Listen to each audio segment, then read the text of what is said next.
Hey, growing up in the village was just in Greenwich Village in New York was just one adventure after the other. It was just amazing. Our mother was a off-Broadway director, so we were exposed to all kinds of wonderful people and experiences. And we even a couple of times we didn't have the money to pay for heating, so we had to sleep in a theater where our mother was directing a play. And I'll be talking some more about some of the people we met. Uh, Related to her job as a director, she got to meet some pretty famous people. And one day, while I was alone in the apartment on Charles Street, off of Seventh Avenue, there was a polite knock on the door, and when I opened the door, it was this very strange-looking man, no hair but a beard, and he was I think he had on a baseball cap. I'm not sure. And he asked for my mother, and when I explained she wasn't there, he looked at me for a second. He said, why don't you come outside with me for a minute? I'm going to teach you how to catch a ground ball on the baseball field. Well, I didn't play baseball. I still don't. But I couldn't resist anything as unusual and out of the blue.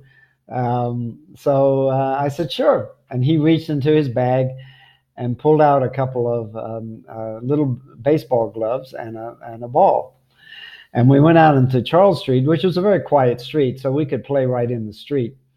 And he gave me a glove, and we went into the street, cobblestone streets, and he asked me to roll him the baseball so he could demonstrate. He did that a couple of times, and he basically said, "Yeah, it's jumping up and down, kind of like a monkey, and keeping your glove right on the ground to catch the ball when you can." And so we did it. It was just a few minutes. There wasn't that much to it, but it certainly was an unusual and interesting experience.